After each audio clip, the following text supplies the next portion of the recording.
Assalamualaikum warahmatullahi wabarakatuh. Saya Salsabila Dini Zahira dari kelompok 7 akan menyampaikan beberapa poin dari makalah kami yang berjudul Meningkatkan Diri Melalui Supervisi Pendidikan. Poin yang pertama, pengertian supervisi pendidikan. Supervisi berasal dari bahasa Inggris supervision, yang mana terdiri dari dua kata, super dan vision, yang artinya melihat dengan sangat teliti pekerjaan secara keseluruhan. Supervisi juga dapat dikatakan sebuah aktivitas pembinaan yang direncanakan untuk membantu para guru dan pegawai sekolah lainnya untuk melakukan pekerjaan secara efektif. Supervisi juga dapat dikatakan sebagai bimbingan profesional untuk guru-guru. Bimbingan profesional yang dimaksud adalah segala usaha yang memberikan kesempatan bagi guru-guru untuk berkembang secara profesional sehingga lebih maju dalam melaksanakan tugas pokok, yaitu memperbaiki dan meningkatkan proses belajar murid-murid.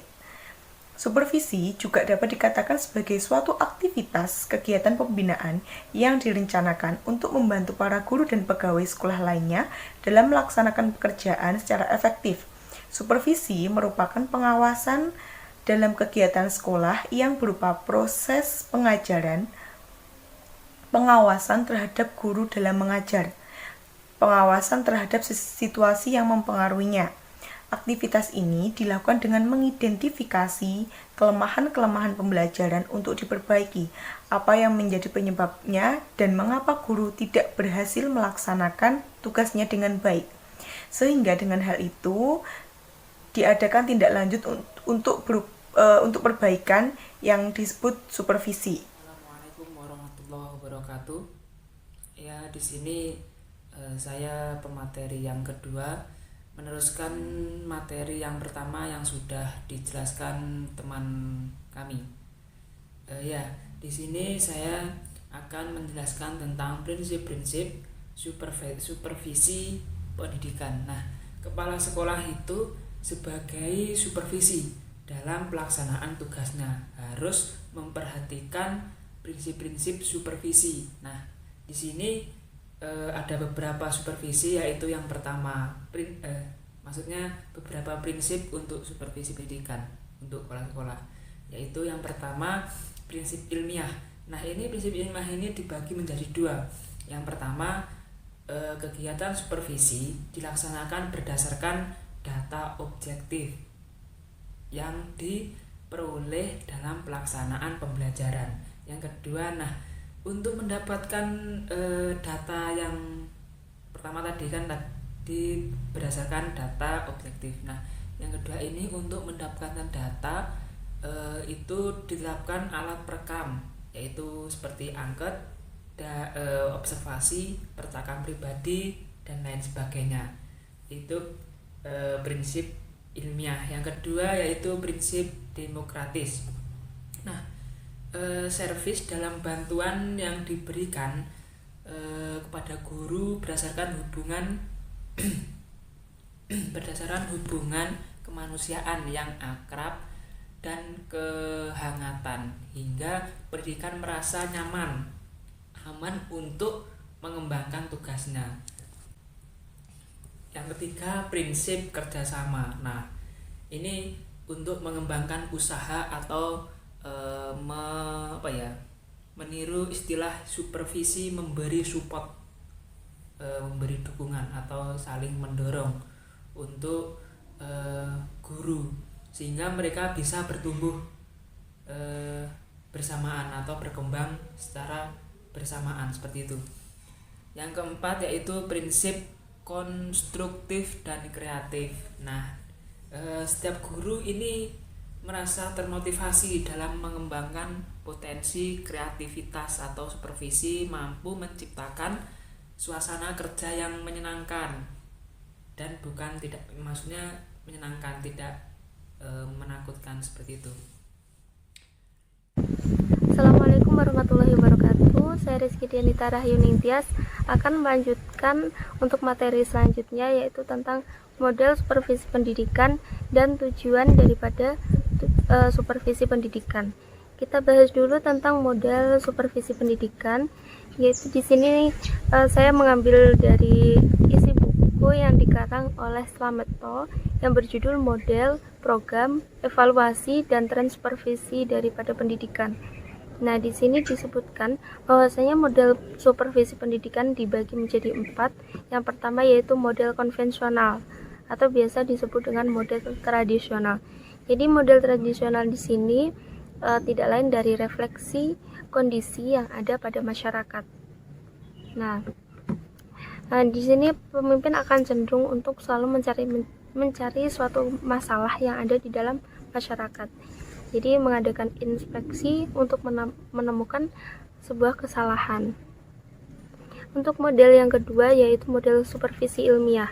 Kalau supervisi ilmiah ini digunakan supervisor dalam menjaring informasi ataupun data serta digunakan agar memudahkannya untuk menilai kinerja daripada sekolah serta kinerja guru dengan cara menggunakan angket. Kalau model supervisi ilmiah ini biasanya digunakan oleh pengawas untuk memberikan bimbingan kepada guru di dalam menyusun silabus, memilih untuk menggunakan metode pembelajaran yang baik, serta membimbing di dalam menggunakan media pendidikan dengan fasilitas pendidikan yang telah diaplikasikan secara objektif.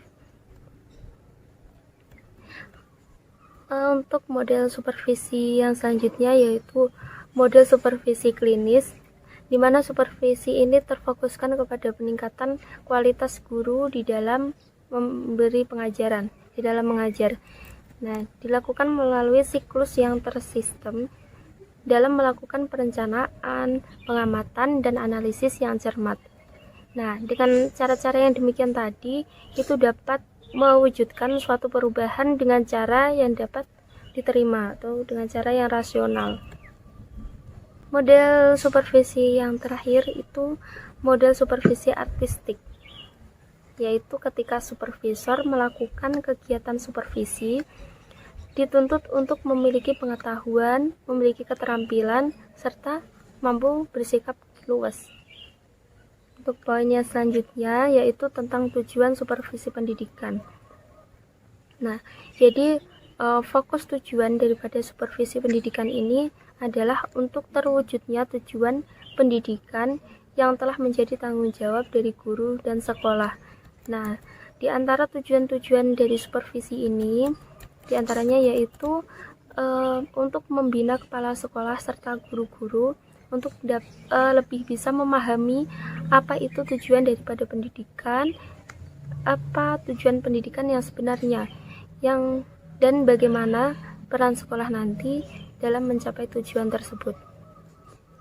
Untuk yang kedua yaitu untuk memperbesar kesanggupan dari kepala sekolah dan pihak-pihak sekolah untuk dapat mempersiapkan peserta didik agar kelak itu bisa berguna di masyarakatnya.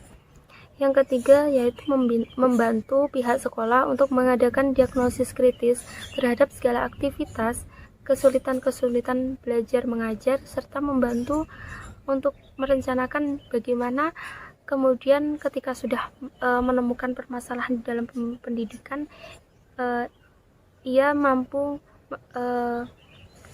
melakukan suatu perbaikan.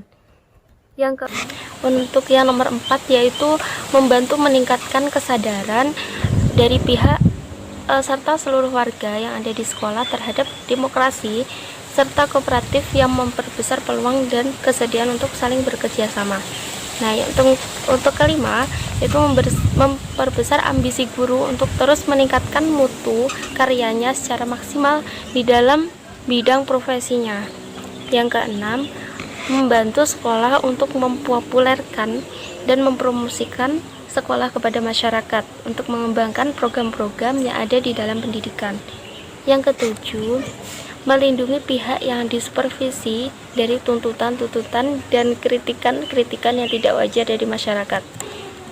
Dan yang kedelapan yaitu membantu pihak sekolah untuk mengevaluasi aktivitas-aktivitasnya di dalam konteks tujuan aktivitas perkembangan peserta didik. Dan yang terakhir yaitu membantu untuk mengembangkan rasa persatuan dan kesatuan antara guru.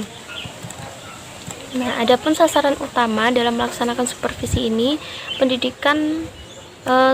dalam supervisi pendidikan itu adalah untuk meningkatkan kemampuan profesional dari guru.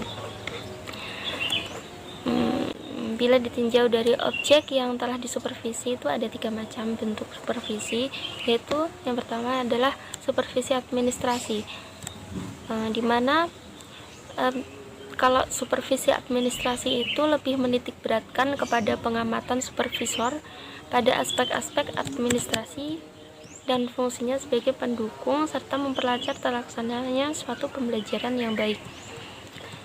Yang kedua yaitu supervisi akademik. Di sini menitik beratkan kepada pengamatan supervisor terhadap masalah-masalah yang terjadi pada akademik, yakni hal-hal yang berlangsung dalam lingkungan pembelajaran ketika siswa dalam proses pembelajaran. Yang ketiga yaitu supervisi lembaga. Di sini penebarkan objek-objek pengamatan supervisor terhadap aspek yang ada di dalam sekolah.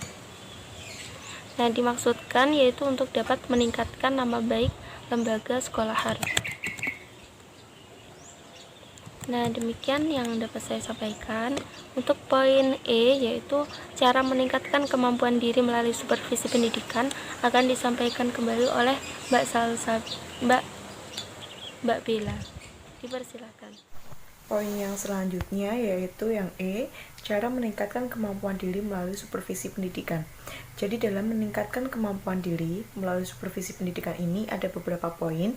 Yang pertama yaitu dalam melakukan supervisi, kepala sekolah diharapkan mampu dalam menyusun supervisi yang dapat memberikan bantuan kepada seorang guru sehingga guru dapat meningkatkan profesionalismenya dalam pembelajaran. Hendaknya program-program yang direncanakan kepala sekolah dapat memberikan rangsangan terhadap perubahan pembelajaran ke arah yang lebih baik. Kemudian, salah satu teknik dalam meningkatkan profesionalisme guru adalah dengan supervisi pengajaran. Pelaksanaan supervisi pengajaran perlu dilaksanakan secara teratur oleh kepala sekolah dan pengawas sekolah dengan tujuan memberikan pembinaan kepada para pengajar agar bisa melaksanakan tugasnya secara efektif. Yang selanjutnya yaitu ada pendapat Zamroni mengatakan bahwa usaha peningkatan kualitas pendidikan, kunci keberhasilan salah satunya terletak pada guru, yaitu menciptakan guru-guru yang profesional yang mempunyai kekuatan dan tanggung jawab dalam melaksanakan pendidikan di masa depan. Dalam proses pembelajaran, seorang guru merupakan faktor utama dalam pelaksanaan pembelajaran. Guru yang dimaksud adalah guru yang memiliki sikap profesional sebagaimana yang dikemukakan oleh Usman, bahwa guru yang profesional adalah orang yang memiliki kemampuan dan keahlian khusus dalam bidang keguruan sehingga ia mampu melaksanakan tugas dan fungsinya sebagai guru dengan kemampuan yang maksimal. Selain itu, guru juga harus dapat mengelola kelas dan mendidik agar dapat menerapkan tugas dan mengembangkan nilai hidup, ilmu pengetahuan dan teknologi, serta keterampilan para peserta didik.